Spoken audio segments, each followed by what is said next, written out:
अनेकविध प्रायश्चितों का वर्णन। अग्निदेव कहते हैं, वशिष्ठ, अब मैं ब्रह्मा के द्वारा वर्णित पापों का नाश करने वाले प्रायश्चित बतलाता हूँ। जिससे प्राणों का शरीर से वियोग हो जाए, उस कार्य को हनन कहते हैं। जो राग, द्वेष अथवा प्रमादवश दूसरे के द्वारा या स्वयं ब्राह्मण का वध करता है, वह ब्रह्मघाती होता है। यदि एक कार्य में तत्पर बहुत से शस्त्रधारी मनुष्यों में कोई एक ब्राह्मण का वध करता है, तो वे सब के सब घातक माने जाते हैं। ब्राह्मण किसी के द्वारा निंदित होने पर, मारा जाने पर या बंधन से पीड़ित होने पर जिसके उद्देश्य से प्राणों का परित्याग कर देता है, उसे ब्रह्म हत्यारा माना गया है। औषधोपचार आदि उपकार करने पर किसी की मृत्यु हो जाए तो उसे पाप नहीं होता। पुत्र, शिष्य अथवा पत्नी को दंड देने पर उनकी मृत्यु हो जाए, उस दशा में भी दोष नहीं होता। जिन पापों से मुक्त होने का उपाय नहीं बतलाया गया है, देश, काल, अवस्था, शक्ति और पाप का विचार करके यत्न पूर्वक प्रायश्चित की व्यवस्था देनी चाहिए। गौ अथवा ब्राह्मण के लिए तत्काल अपने प्राणों का परित्याग कर दें, अथवा अग्नि में अपने शरीर की आहुति दे डाले तो मनुष्य ब्रह्म हत्या के पाप से मुक्त हो जाता है।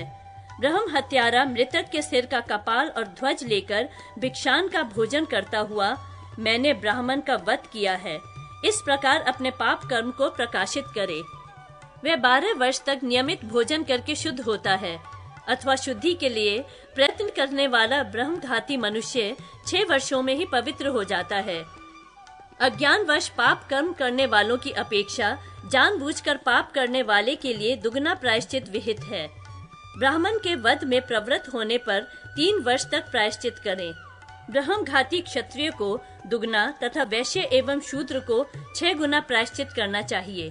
अन्य पापों का ब्राह्मण को संपूर्ण, क्षत्रिय को 3 चरण, वैश्य को आधा और शूद्र, वृद्ध, स्त्री, बालक एवं रोगी को 1 चरण प्रायश्चित करना चाहिए। क्षत्रिय का वध करने पर ब्रह्म हत्या का 1 पाद, वैश्य का वध करने पर अष्टम अंश और सदाचार परायण शूद्र का वध करने पर 16 अंश प्रायश्चित माना गया है। सदाचारिणी स्त्री की हत्या करके शूद्र हत्या का प्रायश्चित करें। गो हत्यारा संयंचित होकर 1 मास तक गौशाला में शयन करे, गौओं का अनुगमन करे और पंचगव्य पीकर रहे। फिर गोदान करने से वह शुद्ध हो जाता है। कृच्छ्र अथवा अति कृच्छ्र कोई भी व्रत हो, क्षत्रियों को उसके 3 चरणों का अनुष्ठान करना चाहिए। अत्यंत बूढ़ी, अत्यंत कृश, बहुत छोटी उम्र वाली अथवा रोगिणी स्त्री की हत्या करके द्विज पूर्वोक्त विधि के अनुसार ब्रह्म हत्या का आधा प्रायश्चित करें। फिर ब्राह्मणों को भोजन कराए और यथाशक्ति तिल एवं सुवर्ण का दान करे। मुक्के या थप्पड़ के प्रहार से, सींग तोड़ने से और लाठी आदि के मारने पर यदि गौ मर जाए तो उसे गौवध कहा जाता है।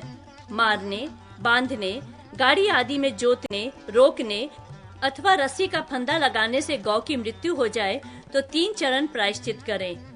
काट से गोवध करने वाला सांतपन व्रत, ढेले से मारने वाला प्राजापत्य, पत्थर से हत्या करने वाला तप्त कृच्छ्र और शस्त्र से वध करने वाला अति कृच्छ्र करे। बिल्ली, गो, नेवला, मेंढक, कुत्ता अथवा पक्षी की हत्या करके 3 दिन दूध पीकर रहे, अथवा प्राजापत्य या चांद्रायन व्रत करे। गुप्त पाप होने पर गुप्त और प्रकट पाप होने पर प्रकट प्रायश्चित करे। समस्त पापों के विनाश के लिए 100 प्राणायाम करे। कटहल, द्राक्षा, महुआ, खजूर, ताड़, ईख और मुनक्के का रस तथा टंकमा द्वीक, मैरेय और नारियल का रस, ये मादक होते हुए भी मद्य नहीं है। पैटी ही मुख्य सुरा मानी गई है। ये सब मदिराएं द्विजों के लिए निषिद्ध हैं। सुरापान करने वाला खौलता हुआ जल पीकर शुद्ध होता है, अथवा सुरापान के पाप से मुक्त होने के लिए 1 वर्ष तक जटा एवं ध्वजा धारण किए हुए वन में निवास करें। नित्य रात्रि के समय 1 बार चावल के कण या तिल की खली का भोजन करें। अज्ञानवश मल मूत्र अथवा मदिरा से छुए हुए पदार्थ का भक्षण करके ब्राह्मण, क्षत्रिय और वैश्य तीनों वर्णों के लोग पुनः संस्कार के योग्य हो जाते हैं। सुरा पात्र में रखा हुआ जल पीकर 7 दिन व्रत करे। चांडाल का जल पीकर 6 दिन उपवास रखे तथा चांडालों के कुएं अथवा पात्र का पानी पीकर सांतपन व्रत करे। अंत्यज का जल पीकर द्विज 3 रात उपवास रखकर पंचगव्य का पान करे। नवीन जल या जल के साथ मत्स्य, कंटक, शंभूक, शंख, सीप और कौड़ी पीने पर पंचगव्य का आचमन करने से शुद्धि होती है। शव युक्त कूप का जल पीने पर मनुष्य त्रिरात्र व्रत करने से शुद्ध होता है। चांडाल का अन्न खाकर चांद्रायण व्रत करे। आपातकाल में शूद्र के घर भोजन करने पर पश्चाताप से शुद्धि हो जाती है। शूद्र के पात्र में भोजन करने वाला ब्राह्मण उपवास करके पंचगव्य पीने से शुद्ध होता है। कंदुपक्व, भुजा, स्नेह पक्व, घी तेल में पके पदार्थ, घी तेल, दही, सत्तू, गुड़, दूध और रस आदि ये वस्तुएं शूद्र के घर से ली जाने पर भी निंदित नहीं हैं। बिना स्नान किए भोजन करने वाला एक दिन उपवास रखकर दिन भर जप करने से पवित्र होता है। मूत्र त्याग करके अशौचावस्था में भोजन करने पर त्रिरात्र व्रत से शुद्धि होती है। केश एवं कीट से युक्त जानबूझकर पैर से छुआ हुआ, भ्रूण घाती का देखा हुआ, रजस्वला स्त्री का छुआ हुआ, कौए आदि पक्षियों का जूठा किया हुआ, कुत्ते का स्पर्श किया हुआ अथवा गौ का सूंघा हुआ अन्न खाकर 3 दिन उपवास करे। वीर्य, मल या मूत्र का भक्षण करने पर प्राजापत्य व्रत करे।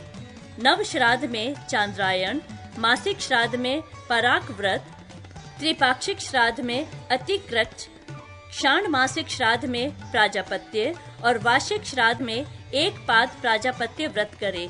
पहले और दूसरे दोनों दिन वार्षिक श्राद्ध हो तो दूसरे वार्षिक श्राद्ध में एक दिन का उपवास करे। निश्चित वस्तु का भक्षण करने पर उपवास करके प्रायश्चित करे। भूतरण, छत्राक, लहसुन और शिग्रुक, श्वेत मरीच खा लेने पर एक पाद प्राजापत्य करे। अभोज्य अन्न, शूद्र का अन्न, स्त्री एवं शूद्र का उच्छिष्ट या अभक्षय मांस का भक्षण करके 7 दिन केवल दूध पीकर रहे। जो ब्रह्मचारी, सन्यासी अथवा व्रतस्थ द्विज मधु, मांस या जनना शौच एवं मरना शौच का अन्न भोजन कर लेता है वह प्राजापत्य कृच्छ करे। अन्याय पूर्वक दूसरे का धन हड़प लेने को चोरी कहते हैं। सुवर्ण की चोरी करने वाला राजा के द्वारा मूसल से मारे जाने पर शुद्ध होता है। सुवर्ण की चोरी करने वाला, सुरापान करने वाला, ब्रह्मघाती और गुरु पत्नी गामी 12 वर्ष तक भूमि पर शयन और जटा धारण करे। वह एक समय केवल पत्ते और फल मूल का भोजन करने से शुद्ध होता है। चोरी अथवा सुरापान करके 1 वर्ष तक प्राजापत्य व्रत करे। मणि, मोती, मूंगा, तांबा, चांदी, लोहा, कांसा और पत्थर की चोरी करने वाला 12 दिन चावल के कण खाकर रहे। मनुष्य, स्त्री, क्षेत्र, ग्रह, बावली, कूप और तालाब का अपहरण करने पर चांद्रायण व्रत से शुद्धि मानी गई है। भक्ष्य एवं भोज्य पदार्थ, सवारी, शैया, आसन, पुष्प, मूल अथवा फल की चोरी करने वाला पंचगव्य पीकर शुद्ध होता है।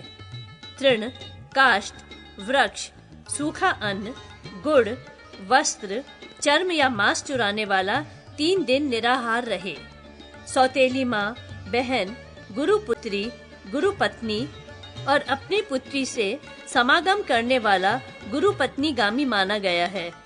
गुरुपत्नी गमन करने पर अपने पाप की घोषणा करके जलते हुए लोहे की शैया पर तप्त लौहमयी स्त्री का आलिंगन करके प्राण त्याग करने से शुद्ध होता है। अथवा गुरुपत्नी गामी 3 मास तक चांद्रायण व्रत करे। पतित स्त्रियों के लिए भी इसी प्रायश्चित का विधान करे। पुरुष को पर स्त्री गमन करने पर जो प्रायश्चित बतलाया गया है वही उनसे करावे। कुमारी कन्या, चांडाली, पुत्री और अपने सपिंड तथा पुत्र की पत्नी में वीर्य सेचन करने वाले को प्राण त्याग कर देना चाहिए। द्विज 1 रात शूद्रा का सेवन करके जो पाप संचित करता है वे 3 वर्ष तक नित्य गायत्री जप एवं भिक्षान का भोजन करने से नष्ट होता है। चाची, भाभी, चांडाली, पुक्कसी, पुत्रवधू, बहन, सखी, मौसी, बुआ, निक्षिप्ता, धरोहर के रूप में रखी हुई, शरणागता, मामी, सगोत्रा बहन, दूसरे को चाहने वाली स्त्री, शिष्य पत्नी अथवा गुरु पत्नी से गमन करके चांद्रायण व्रत करे। प्रायश्चितों का वर्णन। अग्निदेव कहते हैं, देव मंदिर के पूजन आदि का लोप करने पर प्रायश्चित करना चाहिए।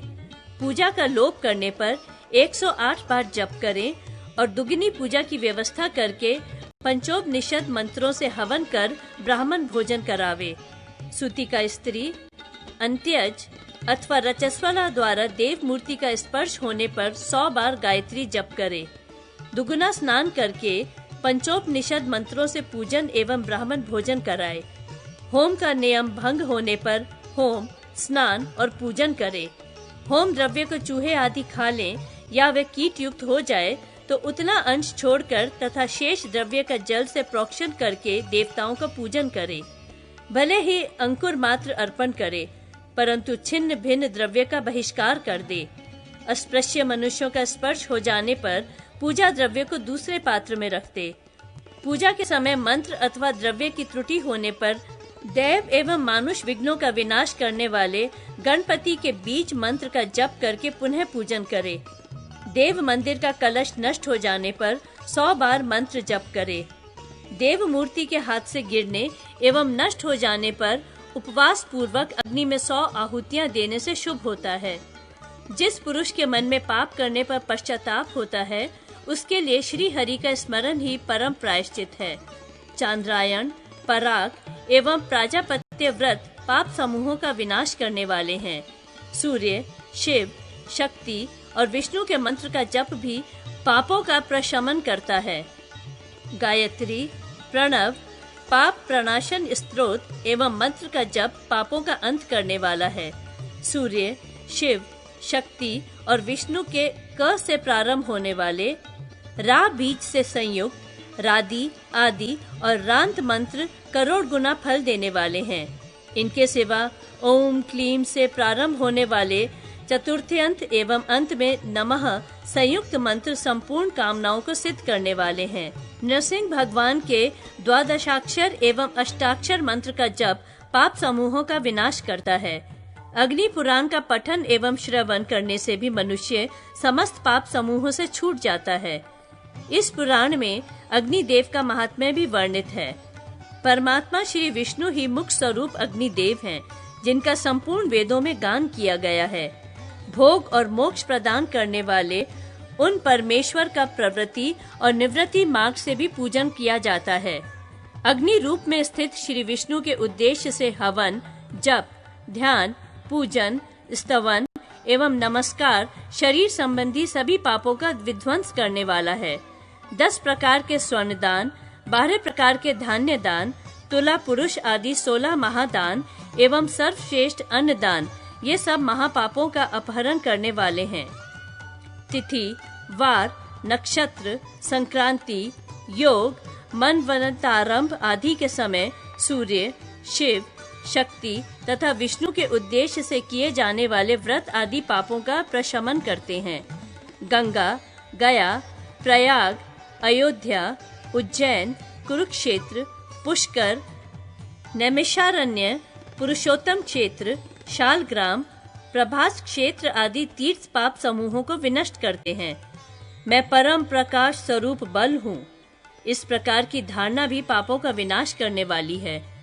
ब्रह्म पुराण, अग्नि पुराण, ब्रह्मा, विष्णु, महेश, भगवान के अवतार, समस्त देवताओं की प्रतिमा प्रतिष्ठा एवं पूजन, ज्योतिष, पुराण, स्मृतियाँ, तप, व्रत, अर्थशास्त्र, सृष्टि के आदि तत्व, आयुर्वेद, धनुर्वेद, शिक्षा, छंद शास्त्र, व्याकरण, निरुक्त, कोश, कल्प, न्याय, मीमांसा शास्त्र एवं अन्य सब कुछ भी भगवान श्री विष्णु की विभूतियां हैं। वे श्री हरि एक होते हुए भी सगुण निर्गुण 2 रूपों में विभक्त एवं संपूर्ण संसार में सन्निहित हैं। जो ऐसा जानता है, श्री हरि स्वरूप उन महापुरुष का दर्शन करने से दूसरों के पाप विनष्ट हो जाते हैं।